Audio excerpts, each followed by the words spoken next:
검찰이 서울고검장을 본부장으로 하는 특별수사본부를 구성해 윤석열 대통령 내란 혐의 고발 사건을 직접 수사하기로 했습니다. 고발 직후 사건을 배당하고 김용현 전 국방부 장관을 출국 금지 조치하는 등 검찰 수사가 본 궤도에 들어선 모습인데요. 취재 기자 연결해서 자세한 소식 알아봅니다. 김철희 기자. 네, 서울중앙지방검찰청에 나와 있습니다. 검찰이 특별수사본부도 구성했다고요? 네, 조금 전 공지된 내용입니다. 검찰이 박세현 서울고검장을 본부장으로 하는 특별수사본부를 구성했다고 밝혔습니다. 그러면서 이번 배상계엄 관련 사건에 엄정 수사하겠다고 강조했는데요.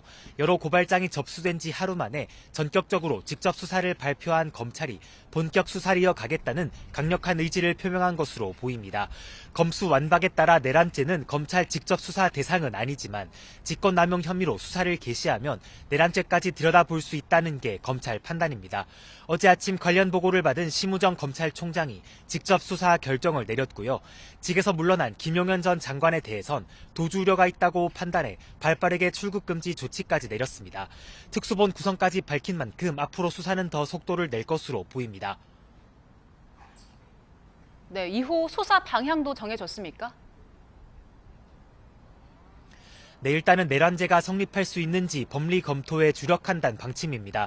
현재 드러난 정황만으로는 계엄군이 국회의 활동을 적극적으로 저지하자는 점 등을 들어 내란죄 성립이 어렵다는 의견도 있는데요.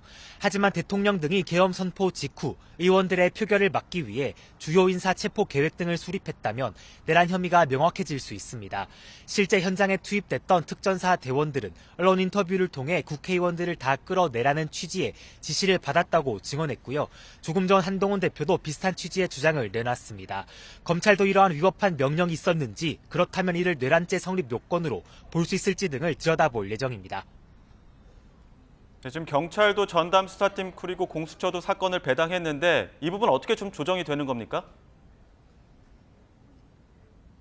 네, 공수처는 유 대통령 고발 사건뿐 아니라 조지호 경찰청장과 김봉식 서울경찰청장 등을 내란 혐의로 고발한 사건까지 모두 수사 4부에 배당했습니다. 경찰 역시 수사 의지를 드러낸 데다 계엄 과정에 군도 개입돼 있어 조정이 필요한 상황인데요. 현행법상 민간 수사기관들은 현역 군인을 수사할 권한이 없어 검경과 군 수사기관 등이 참여하는 합동수사본부 구축이 필요하다는 목소리도 나오고 있습니다. 다만 검찰은 수사 경험 등을 이유로 직접 수사 의지를 강하게 밝히고 있습니다.